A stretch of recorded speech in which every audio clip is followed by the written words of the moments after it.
And happy Monday, everybody, and welcome to Woodbine Racing Live. My name is Elissa Blowe, and joined again today by our friend Ken Middleton. Great to have you back, Kenny. Yeah, it's good to be back. You know, you and I started working together, I would say, around 20 years ago or so, back in the HPI days. Yeah.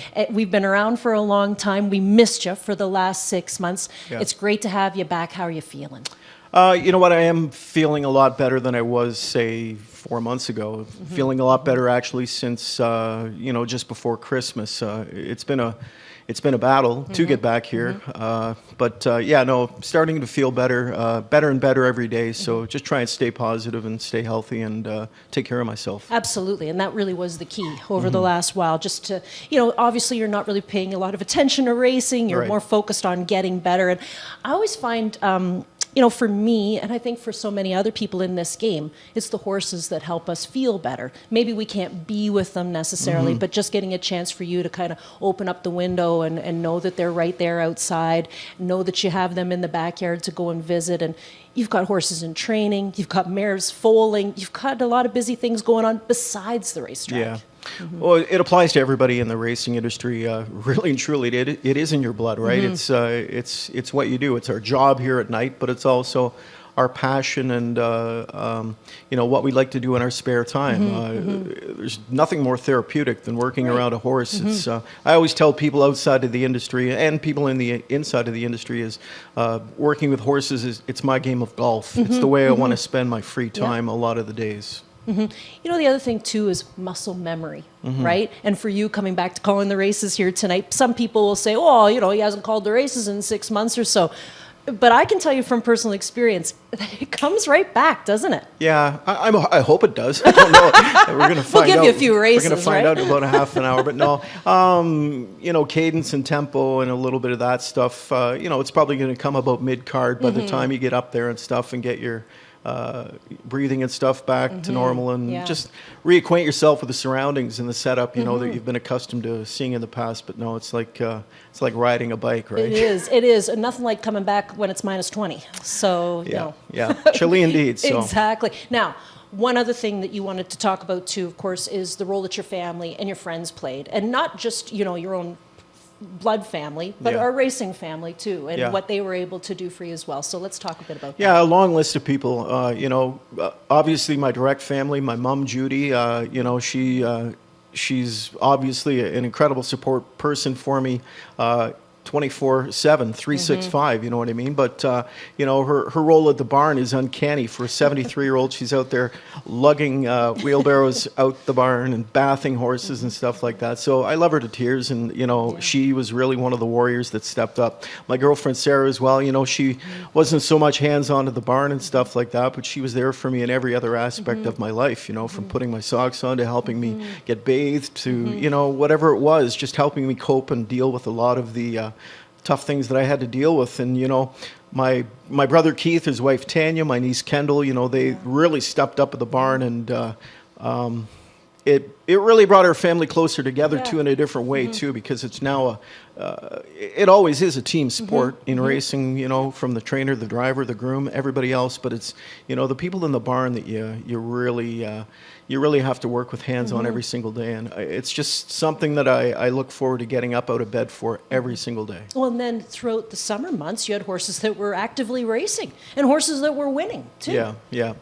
Yeah, unfortunately, at that point, I wasn't there to be hands-on. I missed it dearly. It broke my heart not to be able to be there. It also broke my heart that people had to be there doing my work for me. It's not like having a dog and your mom sitting there and feeding your dog and giving it water and taking it out for a pee and a poo or something like that. It's a lot of commitment and a lot of hard work. And it's what I signed up for, not what they signed up for. But they stepped up, they did the work, and they've got my true admiration and love and respect from now until the end. That's right. Family is so important. Of course. And being a parent, it doesn't end when you're 18, obviously, No. right? So, okay, so how about talking about some of your pinch hitters that you had while you were gone? We had some really, look, it was obviously a shame not to have you around. Yes. But we had some real fun pinch hitters come in, and I'm sure you listened to a few of them as well. Yeah, that's right. It took an army, and I can't thank these guys enough.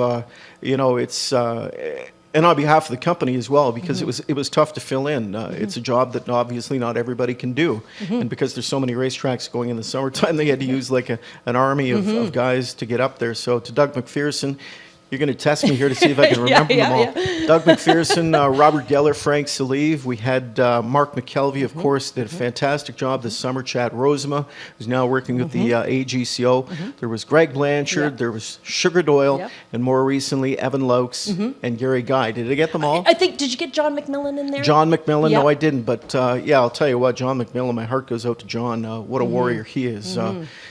Yeah, I've known John a lot of years, and you know what? I'm there for you, buddy. It's it's a tough grind. It's a tough grind. One big guy you missed though, Frank Salive. That's right, Frank Salive, the Hall of Famer. Yeah, that's right. It was so fun to see him back here. Yeah, you're but absolutely I think right. the kind of the cool part of that was that Frank got his Hall of Fame ring right before that. Exactly. And it was kind of fitting that he would get in the Hall of Fame, and then that we would be able to have him here just for a couple of days.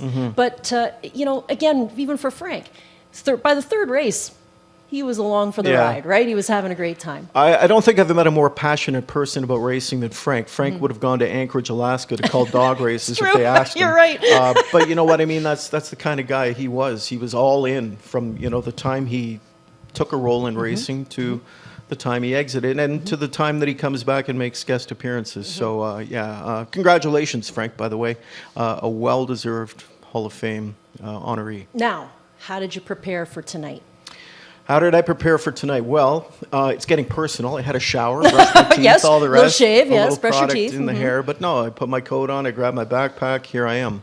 That's it? That's basically it. Yeah, I came into the control room and caught up with everybody in there, our crew and stuff, and asked how they wanted things to go down. And I'll scoot upstairs and try and get reacquainted with my friends and colleagues up there a little bit, and then focus on the task at hand, announce some races. Well, I'll tell you what, you missed a pretty fun summer, but you're going to be here for obviously all of 2024 to enjoy another year. There's a guy who wins a lot of races. I got to give you his name, McDonald something or other. Jerome? Yeah, something like that. McDonald or something? Yeah, something like that. He wins a few races, so you'll probably see him in the winner's circle a few times tonight too. All right, an O'Brien Award finalist again. Congratulations, by the way, to all the O'Brien Award finalists. I missed a lot of great racing this year in trying to get better and to get back here. So, I have some catching up to do. That's a lot of catching up to do. You have a great support system here at Woodbine and Mohawk that loves you as well. Agreed. We're really happy to have you back. Oh, so great. Kind of feels like the family's all back in line. Everybody's where they should be now. The world has spun on the proper axis, and you're back with us tonight for 11 races.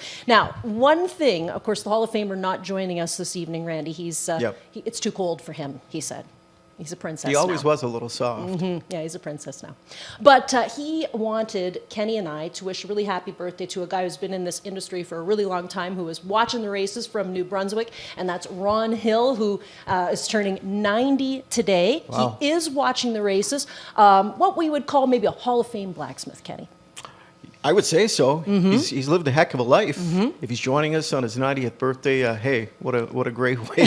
What a great way to spend it, watching racing on a cold January night here at Mohawk Park. Hopefully, it's nicer in New Brunswick.